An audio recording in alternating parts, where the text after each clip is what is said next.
सोलापूर शहराच्या माधवनगर परिसरामध्ये भर दिवसा आज सकाळी डोक्यात दगड घालून एका 35 वर्षीय इसमाचा खून केल्याची खळबळजनक घटना समोर आलेली आहे। सुरेश श्रीराम वय 35 राहणार नीलमनगर असे खून करण्यात आलेल्या युवकाचे नाव असून ही जी घटना घडली त्या घटनास्थळावरून आम्ही ऑन द स्पॉट रिपोर्टिंग देत आहोत। माझ्या डावीकडे जर तुम्ही बघितलात तर 70 फूट रोड होऊन या ठिकाणी माधवनगर आणि इकडं नीलमनगरकडे जाणारा हा रस्ता आहे आणि या ठिकाणी नीलम बेकरीच्या समोर म्हणजे ही जी नीलम बेकरी आहे त्याच्या समोर ही घटना घडलेली आहे। आणि अक्षरशः सुरेश श्रीराम हे सकाळी जिमवरून घरी जात असताना या ठिकाणी अगोदरच दबा धरून बसलेल्या काही युवकांनी सुरेश श्रीराम यांच्या शरीरावर वार करून त्यांच्या डोक्यात दगड घालून त्यांचा खून केल्याचा एकंदरीत प्राथमिक माहिती या ठिकाणी येत आहे। आणि ही जी घटना घडली ती जी हद्द आहे ती जेलरोड पोलिसांची ही हद्द आहे आणि त्याच्या पलीकडे MIDC पोलिसांची हद्द आहे आणि माझ्या डावीकडे जर रोडच्या या बाजूला जर बघायची असेल तर ही सदर बाजार पोलिसांची हद्द आहे। अशा पद्धतीनं 3 पोलीस स्टेशन हद्दीच्या मध्ये असलेला हा स्पॉट आहे आणि त्याच्या समोरच नीलम बेकरी आहे। त्या नीलम बेकरीच्या समोरच या ठिकाणी सुरेश श्रीराम याच्या डोक्यात दगड घालून त्याची निर्गुणपणे खून करण्यात आलेला आहे। एकंदरीत काल जर आपण पाहिलं तर दक्षिण सोलापूर तालुक्यातील बोरामणी येथे मस्के कुटुंबियाची धारदार शस्त्राने वार करून 3 जणांची हत्या करण्यात आलेली होती। ट्रिपल मर्डर बोरामणीमध्ये झालेलं होतं। त्यानंतर उळे येथे देखील घराबाहेर झोपलेल्या एका इसमाचा खून करण्यात आलेला होता। तर बार्शीच्या वैरागमध्ये येथे देखील एका युवकाचा खून करण्यात आलेला होता। अशा पद्धतीनं 2 दिवसांमध्ये सोलापूर शहर जिल्ह्यात 6 जणांचा मर्डर झालेला आहे। आणि कुठेतरी कायदा सुव्यवस्था बिघडला आहे का, कायदा सुव्यवस्था बिघडला आहे का असा प्रश्न या ठिकाणी नागरिकातून विचारला जात आहे। पोलीस या घटनेमागं कोण आहेत याचा तपास करत आहे। पोलिसांची जी फॉरेन्सिक गाडी आहे ती देखील घटनास्थळी आलेली आहे, त्याच्यामार्फत या ठिकाणी तपासणी सुरू आहे। आणि एकंदरीत हा जो परिसर आहे तो कामगार बहुल परिसर आहे। तुम्ही माझ्या मागे बघू शकता की या ठिकाणी या घटनेनंतर हे जे सर्व जे दुकानं आहेत या ठिकाणी ते बंद झालेले आहे।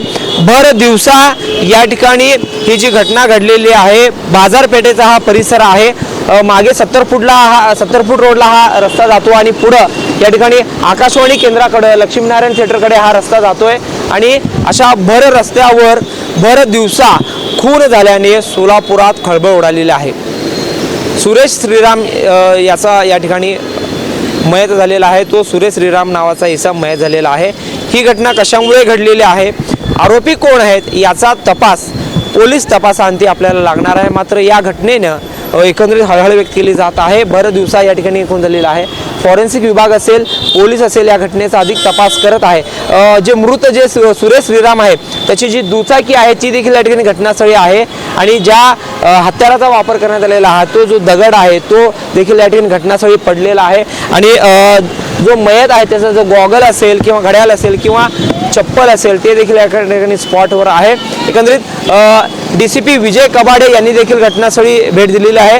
सहाय्यक पोलीस आयुक्त राजन माने यांनी देखील घटनास्थळी भेट दिलेली आहे। अनेक वरिष्ठ अधिकारी या घटनेचा या ठिकाणी तपास करत आहे। मात्र तुम्ही बघू शकता की हा जो मागे जो परिसर जो आहे तो 70 फूटचा हा परिसर आहे। मागे हा जो रस्ता जातोय तो 70 फूट रोड भाजी मार्केटकडे जातोय आणि तेथून पद्म मारुती चौकातून हा या ठिकाणी माधवनगर आणि पुढे हा नीलम नगरकडे जाणारा हा रस्ता आहे, आकाशवाणी केंद्राकडे जाणारा रस्ता आहे। आणि नीलम बेकरीच्या एक्झॅक्टली समोरच ही घटना घडलेली आहे। सकाळी ही घटना घडल्याचं एकंदरीत बोललं जात आहे। आणि ही जी घटना घडली त्याच्यामागे काय पैशाचं आर्थिक देवाणघेवाण होतं किंवा अन्य कारण होतं याचा तपास पोलीस करत आहे। मात्र जे मृताचे जे नातेवाईक आहेत त्यांच्या म्हणण्यानुसार मयत जे श्रीराम आहे त्याच्यावर 2020 साली देखील काही वादातून हल्ला झालेला होता आणि त्या प्रकरणी त्यांनी गुन्हा देखील दाखल केलेला आहे। काही वैयक्तिक वाद आहे का आणि काय म्हणजे व्यावसायिक स्वरूप आहे का याच्या दृष्टीने देखील पोलीस तपास करत आहे। म्हणजे एकंदरीत बोरामणी येथे ट्रिपल मर्डर झालेली घटना ताजी असताना वैराग आणि उळे येथे खून झालेली घटना ताजी असताना आता सोलापुरात देखील भर दिवसा या मर्डरमुळे पोलीस दलात खळबळ उडालेली आहे आणि एकंदरीत ह्या ज्या घटना वारंवार घडत आहेत त्या कुठेतरी थांबाव्यात अशी मागणी एकंदरीत सोलापूर वासियांमधून व्यक्त केली जात आहे। सध्या पोलीस देखील या घटनेचा अधिक तपास करत आहे।